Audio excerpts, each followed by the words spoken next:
క్రీడల్లో రాష్ట్రాన్ని దేశంలోనే బెస్ట్ గా తీర్చిదిద్దుతామన్నారు ముఖ్యమంత్రి రేవంత్ రెడ్డి. చదువే కాదు క్రీడల్లో రాణించినా ప్రభుత్వ ఉద్యోగం ఇస్తామని చెప్పారు. స్పోర్ట్స్ పాలసీని ఆవిష్కరించిన సీఎం ఇకపై క్రీడల్లో రాజకీయ జోక్యం ఉండబోదని చెప్పారు. ఇటు ఢిల్లీలో ఏర్పాటు చేసిన కాంగ్రెస్ వార్షిక న్యాయ సదస్సులో పాల్గొన్న ముఖ్యమంత్రి వచ్చే ఎన్నికల్లో బీజేపీని ఘోరంగా ఓడిస్తామని ప్రకటించారు.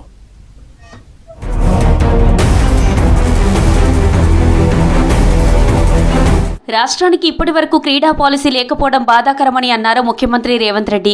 హెచ్ఏసీసీలో తెలంగాణ స్పోర్ట్స్ పాలసీని ఆవిష్కరించారు సీఎం రేవంత్ రెడ్డి. యువత పెడదారి పట్టడానికి కారణం ఓ విధానం లేకపోవడమేనని చెప్పారు. తామొచ్చాక డ్రగ్స్ పై ఉక్కుపాదం మోపుతున్నామన్నారు. యువతను సన్మార్గంలో నడిపేందుకు నూతన పాలసీలు తీసుకొస్తున్నామని చెప్పారు. ముఖ్యంగా యువత పాఠశాలల నుంచి మొదలు పెడితే కళాశాలల వరకు యూనివర్సిటీల వరకు ఒక పెడదోరని పట్టే అవకాశాలు స్పష్టంగా కనిపిస్తున్నాయి. ఈ మధ్యకాలంలో drugs related cases, eagle eye on drugs, ganja, other illegal activities. We have found most of the students, they have involved in this activities act. అందుకే క్రీడలని రాష్ట్ర ప్రభుత్వాలు దేశంలో ప్రోత్సహించకపోవడం వల్ల ఈ మాదక ద్రవ్యాల ప్రమాదం వేగంగా మన దేశం వైపు, మన రాష్ట్రం వైపు, మన పట్టణం హైదరాబాద్ వైపు ప్రమాదం ముంచుకొస్తున్నది. జాతీయ అంతర్జాతీయ క్రీడల్లో రాణించిన క్రీడాకారులకు భారీ ప్రోత్సాహకాలు ఇచ్చి ఎంకరేజ్ చేస్తున్నామని చెప్పారు సీఎం రేవంత్ రెడ్డి. 140 కోట్ల జనాభాలో దేశానికి ఒక్క గోల్డ్ మెడల్ రాకపోవడం బాధాకరమని చెప్పారు. అందుకే స్పోర్ట్స్ వర్సిటీ ఏర్పాటు చేసి యువతలోని నైపుణ్యాన్ని వెలికి తీస్తామన్నారు. చదువులోనే కాదు క్రీడల్లో రాణిస్తే ఉద్యోగాలు ఇస్తామని చెప్పారు. క్రీడల్లో ఇక రాజకీయ జోక్యం ఉండబోదన్నారు సీఎం. 140 కోట్ల జనాభా ఉన్న ఈ దేశం మొన్న జరిగిన ఒలింపిక్స్లో ఒక్క గోల్డ్ మెడల్ కూడా తెచ్చుకోలేకపోవడం అంటే నిజంగా ఈ దేశానికి, మన జాతికే ఒక అవమానము అని చెప్పి నేను భావిస్తున్నా. ఒలింపిక్స్లో మొన్న జరిగిన మొదటి 20 దేశాలలో కాదు, భారతదేశం యొక్క స్థానం 71వ స్థానము ఒలింపిక్స్లో. అంటే మనందరం వేదిక మీద ఉన్న వాళ్ళే కాదు, ఇక్కడున్న క్రీడాకారులు, క్రీడా అభిమానులు అందరూ కూడా ఆలోచన చేయాలి. స్పోర్ట్స్ పాలసీకి సంబంధించి పలు కంపెనీలతో కీలక ఒప్పందం చేసుకుంది సర్కార్. ఒలింపియన్లు పుల్లేల గోపిచంద్, గగన్ నారంగ్, అభినవ్ బింద్రా సహా ఫిఫా వంటి ఇంటర్నేషనల్ స్పోర్ట్స్ ఫెడరేషన్లు, ప్రముఖ కార్పొరేట్ సంస్థలతో ప్రభుత్వం ఎంఓయూ చేసుకుంది. ఆ తర్వాత 2024 క్రీడల్లో రాణించిన పలువురు క్రీడాకారులకు నగదు ప్రోత్సాహకాలు అందించారు ముఖ్యమంత్రి రేవంత్ రెడ్డి.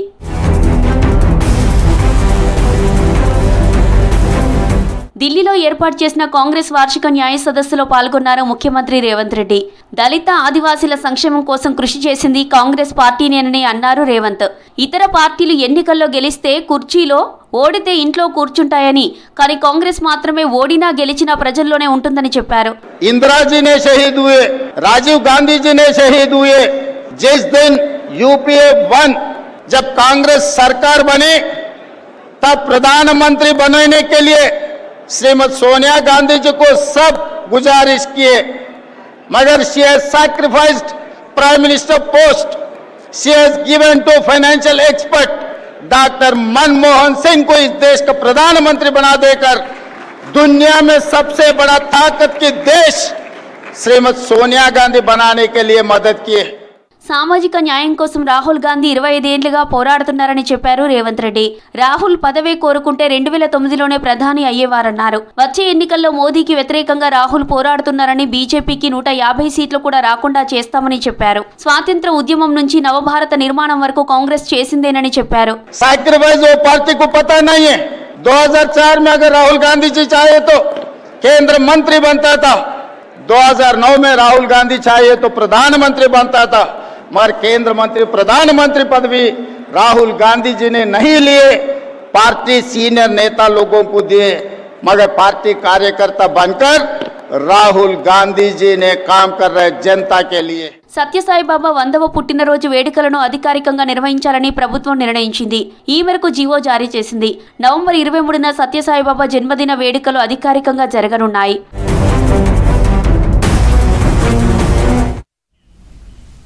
బంకచెర్లను అడ్డుకునేందుకు ఎంతటి పోరాటమైనా చేస్తామన్నారు మంత్రులు. బంకచెర్ల ఇల్లీగల్ ప్రాజెక్ట్ అని విమర్శించారు. బంకచెర్ల విషయంలో తెలంగాణపై మంత్రి లోకేష్ ఇష్టమొచ్చినట్లు మాట్లాడుతున్నారని ఫైర్ అయ్యారు. కేంద్రంతో పొత్తు ఉందని ఏది పడితే అది మాట్లాడితే కుదరదని హెచ్చరించారు. ఐవీఎఫ్ సెంటర్లలో అక్రమాలపై ఆగ్రహం వ్యక్తం చేశారు మంత్రి దామోదర. పర్యవేక్షణకు ఉన్నతాధికారులతో కమిటీ వేస్తూ జీవో జారీ చేశారు. సృష్టి ఘటనలు రిపీట్ కాకుండా చూడాలని కమిటీని ఆదేశించారు మంత్రి.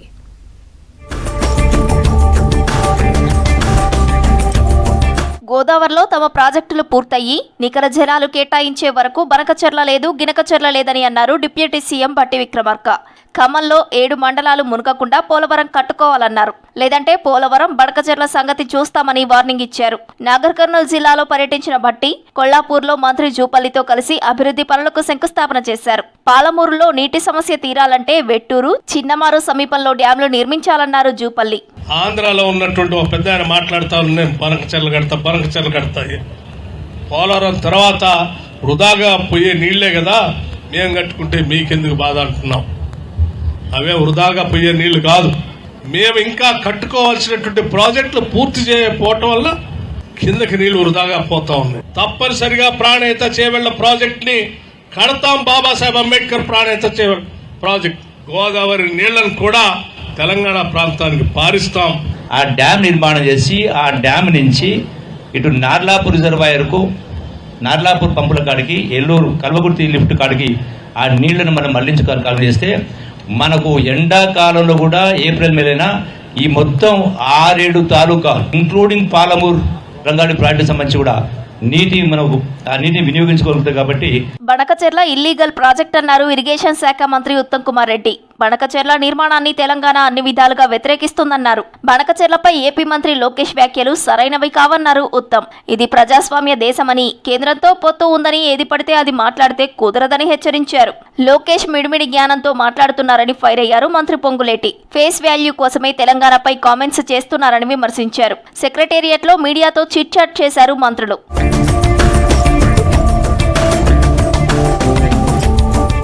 ఐవీఎఫ్ సరోగసిని వ్యాపారంగా మారుస్తున్న ఐవీఎఫ్ సెంటర్లపై కఠిన చర్యలు తీసుకోవాలని అధికారులను ఆదేశించారు వైద్య శాఖ మంత్రి దామోదర రాజనరసింహ.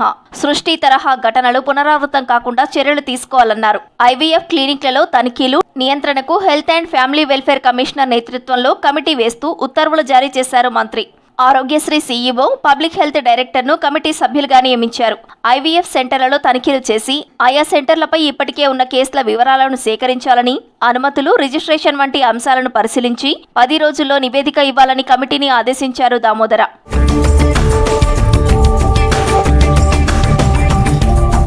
నాణ్యమైన విద్య, వైద్యానికి ప్రభుత్వం ప్రాధాన్యత ఇస్తుందన్నారు మంత్రి వివేక్ వెంకటస్వామి. ఒక్కో నియోజకవర్గానికి 200 కోట్లతో ఇంటిగ్రేటెడ్ స్కూల్స్ నిర్మాణానికి ప్రణాళికలు రూపొందిస్తున్నామన్నారు. మంచిర్యాల జిల్లాలో పర్యటించారు మంత్రి. పేదలకు అన్ని ప్రభుత్వ హాస్పిటళ్లలో ఉచితంగా 10 లక్షల వరకు అధునాతన వైద్యం అందిస్తున్నామని తెలిపారు. ప్రజాపాలన ప్రత్యేకంగా విద్య మీద చర్యలు తీసుకొని పాఠశాలలందరూ కూడా మంచి ఇన్ఫ్రాస్ట్రక్చర్ ఇవ్వాలి, మంచి టీచర్లు ఇవ్వాలని చెప్పి ఆ ఆలోచనతోని నిధులు శాంక్షన్ చేయడం లేదు. ఇక్కడ ఒక గురుకుల్ స్కూల్లో కూడా నేను పోయినప్పుడు అక్కడ 30 లక్షల రూపాయలు ఎస్డిఎఫ్లో నుంచి, తర్వాత సింగరేణి నుంచి ఇంకొక సుమారు 40-50 లక్షల రూపాయలు అక్కడ డైనింగ్ హాల్ కట్టడంలో, అవన్నీ వసతులు కూడా రాష్ట్ర ప్రభుత్వం ద్వారా కట్టించడం జరుగుతుంది. బీజేపీ రాష్ట్ర అధ్యక్షుడు రామచంద్రరావు పక్కా బీసీల వ్యతిరేకి అన్నారు బీసీ సంక్షేమ శాఖ మంత్రి పొన్నం ప్రభాకర్. ముస్లింల పేరు చెప్పి రిజర్వేషన్లు అడ్డుకునే ప్రయత్నం చేస్తున్నారని ఆరోపించారు. బీసీ నేతలకు చిత్తశుద్ధి ఉంటే బీసీ రిజర్వేషన్లపై ప్రధాని మోదీని ఒప్పించాలన్నారు Ponnam.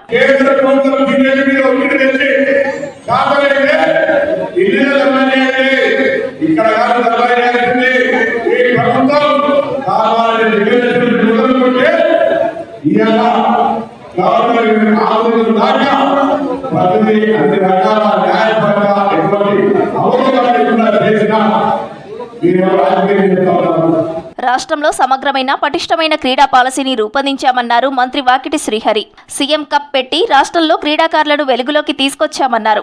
హెచ్ఐసిసిలో first edition of Telangana sports conclave కి హాజరయ్యారు మంత్రి. ఈ బడ్జెట్ లో పెద్ద ఎత్తున స్పోర్ట్స్ కు నిధులు కేటాయించామని చెప్పారు మంత్రి.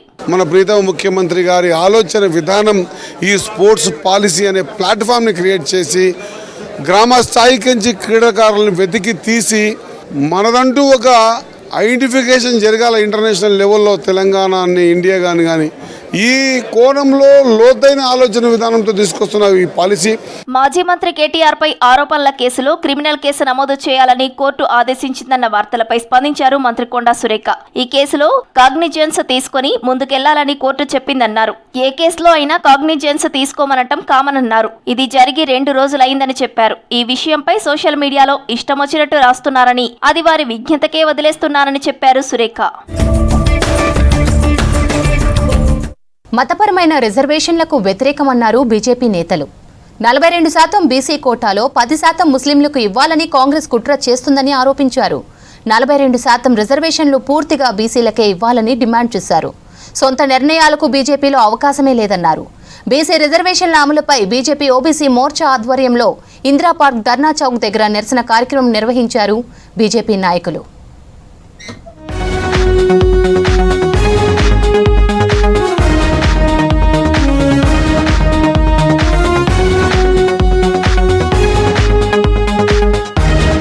మతపరమైన రిజర్వేషన్లతో రాహుల్, రేవంత్ బీసీల గొంతు కోసే ప్రయత్నం చేస్తున్నారని ఆరోపించారు కేంద్ర మంత్రి కిషన్ రెడ్డి.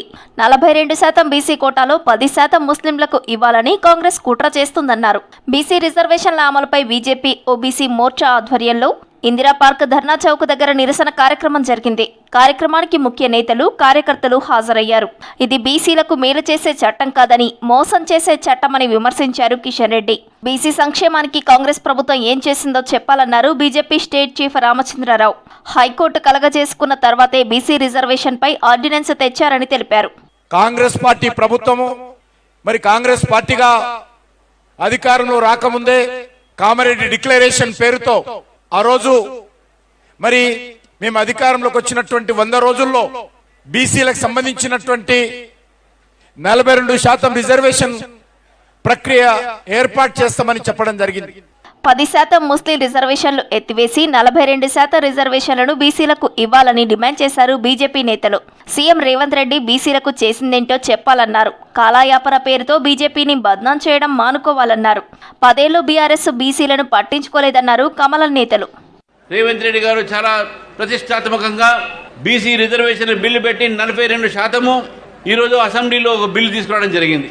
ఆ బిల్లుకు మనం మద్దతు పలికి అసెంబ్లీలో పాస్ అయింది. బీసీలకు న్యాయం చేస్తామని చెప్పేసి మీరు చెప్తా ఉన్నారు. కేంద్ర ప్రభుత్వంకు సంబంధం లేనటువంటి విషయాన్ని మీరు తీసుకొచ్చి రావడం జరిగింది. ఇక్కడ మీరు తీసుకొచ్చినటువంటి బిల్లుని మీరు అమలు పరచాలి, కానీ మా మీద దోస్తే ఎట్లా? BC commission తెచ్చిందే Bharatiya Janata party అని చెప్పి చెప్తా ఉన్నాను. బీజేపీలో సొంత నిర్ణయాలు ఉండవన్నారు కేంద్ర మంత్రి బండి సంజయ్. కరీంనగర్ జిల్లా చొప్పదండిలో నిర్వహించిన పీఎం కిసాన్ దివస్ లో కేంద్ర మంత్రి పాల్గొన్నారు. తాను పదవుల కోసం ఏనాడు ప్రాకులాడలేదన్నారు. పార్టీ ఆదేశాలను శిరసావహిస్తూ ముందుకెళ్తున్నట్లు తెలిపారు. రైతును రాజును చేయడమే ధ్యేయంగా మోదీ సర్కార్ పనిచేస్తోందన్నారు. విద్యార్థులకు సైకిళ్లను పంపిణీ చేశారు బండి సంజయ్. నరేంద్ర మోడీ ప్రభుత్వం ఎన్నికలతో సంబంధం లేదు, ఓట్లతో సంబంధం లేదు, గెలుపుతో సంబంధం లేదు, అధికారంతో సంబంధం లేదు. ఎట్టి బస్సులో ఈ స్కీమ్ను మనం రైతులకు అందియాలనే ఉద్దేశంతో ఇవాళ మనం ఈ స్కీమ్ను నిరంతరంగా మనం కొనసాగిస్తున్నాం. ఇంతమంది రైతుల అకౌంట్లో ఇవాళ మనం పైసలు. ఇదే కాదు, ఇవాళ యూరియా చూడండి, మొత్తం 2 ఉక్రెయిన్, రష్యా ఇట్లా అన్ని దేశాల మధ్య యుద్ధాలు జరుగుతున్నాయి.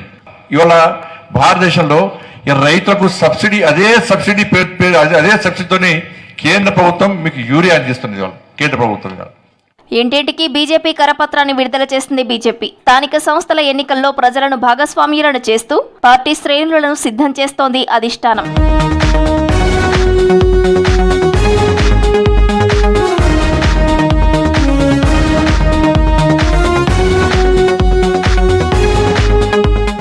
భారత ఎన్నికల వ్యవస్థ అవినీతిలో కూరుకుపోయిందని ఆరోపించారు ఎల్ఓపీ రాహుల్ గాంధీ. బీజేపీతో కలిసి ఈసీ ఓట్ల చోరీకి పాల్పడడంపై పక్కా ఆధారాలు ఉన్నాయన్నారు. ప్రధాని మోదీ పాలనలో దేశం దివాలా అంచున నిలిచిందన్నారు AICC chief Kharge. Bihar voter లిస్టుల సవరణలో భారీగా అక్రమాలు జరిగాయన్నారు ఆర్జేడీ నేత తేజస్వి యాదవ్. దేశంలో ప్రజాస్వామ్యం ప్రమాదంలో పడిందన్నారు ఎల్ఓపీ రాహుల్ గాంధీ. ఎన్నికల వ్యవస్థ పూర్తిగా చచ్చిపోయిందని విమర్శించారు. పారదర్శకంగా ఉండాల్సిన ఈసీ బీజేపీకి కొమ్ము కాస్తోందని ఆరోపించారు. కాషాయ పార్టీకి ప్రయోజనం చేకూర్చడానికి ఓట్ల దొంగతనానికి పాల్పడుతోందని ఆరోపించారు. ఢిల్లీలో ఏఐసీసీ నిర్వహించిన లీగల్ కాన్క్లేవ్లో పాల్గొన్న రాహుల్ 2014 నుంచే ఏదో తప్పు జరుగుతోందన్నారు. Because the truth, my friends, is that the election system in India is already dead. Please remember one thing. The Prime Minister of India is the Prime Minister of India with a very slim majority. If 10-15 seats were rigged, and we suspect actually the number is much closer to 70, 80, 100. If 15 seats were rigged, he would not be the Prime Minister of India. And we are going to prove to you in the coming few days. We are going to prove to you without any doubt in the coming few days. Lok Sabha ఎన్నికల్లోనూ భారీగా అవకతవకలు జరిగాయన్నారు LOP Rahul Gandhi. కర్ణాటకలోని ఓ నియోజకవర్గంలోని 6.5 లక్షల మంది ఓటర్లలో 1,50,000 నకిలీ ఓటర్లను గుర్తించినట్లు చెప్పారు. ఎన్నికల అక్రమాలపై అణుబాంబు లాంటి ఆధారాలను త్వరలోనే బయటపెడతామన్నారు. వాటితో ఈసీ పునాదులు కదులుతాయని చెప్పారు. ఓట్ల స్కామ్లో పాల్గొన్న ఏ ఒక్క అధికారిని వదలమని హెచ్చరించారు Rahul. We found it in Maharashtra. Clearly, 1 crore new voters show up between Lok Sabha and Vidhan Sabha. Bulk of those votes go to the BJP. But still, we didn't have clear proof. So when I would even mention it to our allies, that look, there is clear cheating that has happened. And now, I say with absolutely no doubt that we have proof. And we have such proof that will show the whole country that the institution of the Election Commission does not exist. కేంద్రంలోని మోదీ సర్కార్ దేశాన్ని దివాలా తీస్తుందని ఆరోపించారు AICC chief Mallikarjuna Kharge. ద్రవ్యోల్బణం, నిరుద్యోగం, పేదరికం మునుపెన్నడూ లేనంత పెరిగాయని విమర్శించారు. బీజేపీ, ఆర్ఎస్ఎస్ రాజ్యాంగాన్ని ధ్వంసం చేసేందుకు కుట్రలు చేస్తుంటే కాంగ్రెస్ రక్షిస్తోందని చెప్పారు. పార్లమెంటులో ప్రజా సమస్యలపై విపక్ష ఎంపీలను మాట్లాడనివ్వడం లేదన్నారు. దేశంలో భావజాల పోరాటం జరుగుతోందన్నారు ఖర్గే. हमारे सरकारों को पैसे नहीं देते, कोई भी स्कीम में एक पैसा जल्दी नहीं वो रिलीज करते और हमारे लोग गिड़गिड़ाते, पैसे नहीं दे रही, अलग अलग नाम से वो स्कीम के नाम रख के वो अपने लोगों को कुचल रही है कि आरएसएस भाजपा संस्थानों पर कब्जा कर रही है. इसका सबसे उदाहरण हमारे सामने है. బీహార్లో ఓటర్ లిస్టుల సవరణ తప్పుల తడకగా ఉందన్నారు ఆర్జేడీ నేత తేజస్వి యాదవ్. ఈసీ ప్రకటించిన ముసాయిదా జాబితాలో తన పేరే లేదని చెప్పారు. రాబోయే అసెంబ్లీ ఎన్నికల్లో తాను ఎలా పోటీ చేయాలని ఈసీని ప్రశ్నించారు. ఎస్ఐఆర్ తర్వాత ప్రతి నియోజకవర్గంలో 20 నుంచి 30 వేల ఓట్లను ఈసీ తొలగించిందని ఆరోపించారు. ఓవరాల్గా బీహార్లో 65 లక్షల బీజేపీ వ్యతిరేక ఓట్లను ఈసీ రిమూవ్ చేసిందన్నారు తేజస్వి యాదవ్. ये एप्लीकेशन है, मेरा भी नहीं है, हम चुनाव कैसे लड़ेंगे? ये चुनाव आयोग का एप्लीकेशन है और मेरा ईपीआईसी नंबर हमने इसमें डाला है. चुनाव लड़ने के लिए आपको बूथ वोटर बनना चाहिए, बिहार का वोटर होना चाहिए. ఎస్ఎస్సీ, యూపీఎస్సీ పరీక్షల్లో అవినీతిని వ్యతిరేకిస్తూ ఢిల్లీలో ఎన్ఎస్యూఐ శ్రేణులు ఆందోళనకు దిగాయి. కేంద్ర విద్యాశాఖ మంత్రి ఇంటి ముందు నిరసన చేపట్టారు. దీంతో ఆందోళనకారులను బారికేడ్లతో అడ్డుకున్నారు పోలీసులు. మరోవైపు అభ్యర్థులకు న్యాయం జరిగే వరకు తమ పోరాటం కొనసాగుతుందన్నారు ఎన్ఎస్యూఐ నేతలు.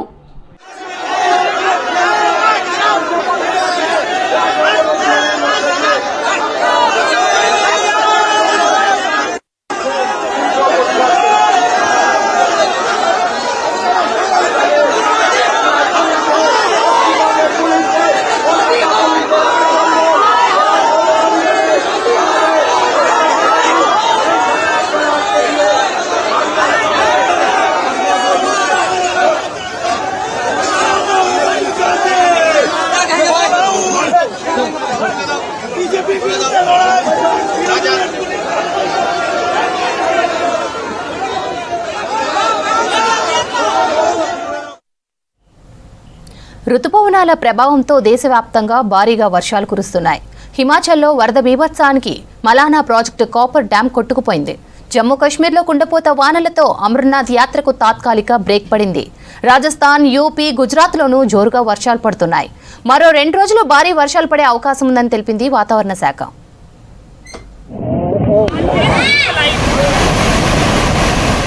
దేశవ్యాప్తంగా పలు రాష్ట్రాల్లో భారీ వర్షాలు కురుస్తున్నాయి. ఉత్తరాది రాష్ట్రాల్లో కుండపోత వానలకు జనజీవనం స్తంభించింది. నెల రోజులుగా హిమాచల్ ప్రదేశ్ను వానలు, వరదలు అతలాకుతలం చేస్తున్నాయి.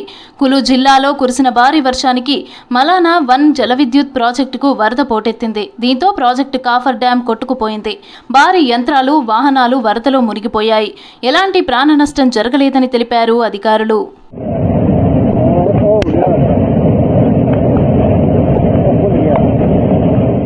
ఉత్తరాఖండ్లోనూ ఎడతెరిపి లేని వర్షాలు పడుతున్నాయి. దీంతో రోడ్లు కొట్టుకొని పోవడంతో పలు మార్గాలను మూసేశారు అధికారులు.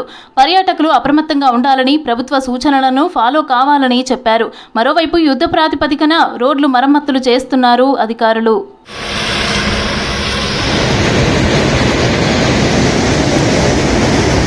రుతుపవనాల ప్రభావంతో జమ్మూ కాశ్మీర్ కుండపోత వానలకు నదులు పొంగి పొర్లుతున్నాయి. పలుచోట్ల కొండచర్యలు విరిగిపడటంతో అమర్నాథ్ యాత్రకు తాత్కాలిక బ్రేక్ పడింది. భారీ వర్షాలతో ఆగస్టు 3 వరకు నిలిపివేస్తున్నట్లు తెలిపారు అధికారులు. పర్యాటకుల భద్రతను దృష్టిలో పెట్టుకుని నిర్ణయం తీసుకున్నట్లు చెప్పారు. పహల్గాం, బల్తాల్ మార్గాల్లో భక్తులను అనుమతించట్లేదు.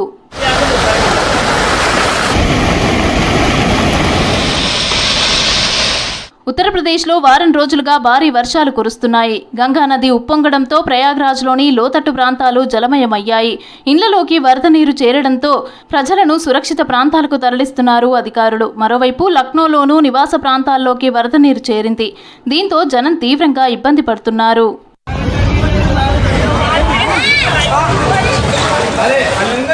రాజస్థాన్లోనూ వర్షాలు బీభత్సం సృష్టిస్తున్నాయి. ధోల్పూర్ ఏరియాలో వారం రోజుల నుంచి కురుస్తున్న వానలకు చంబల్ రివర్ ప్రమాదకర స్థాయిలో ప్రవహిస్తోంది. గుజరాత్, మధ్యప్రదేశ్, మహారాష్ట్రలోనూ వర్షాలు పడుతున్నాయి. దేశవ్యాప్తంగా మరో 2 రోజులు వానలు ఉంటాయని చెప్పింది వాతావరణ శాఖ.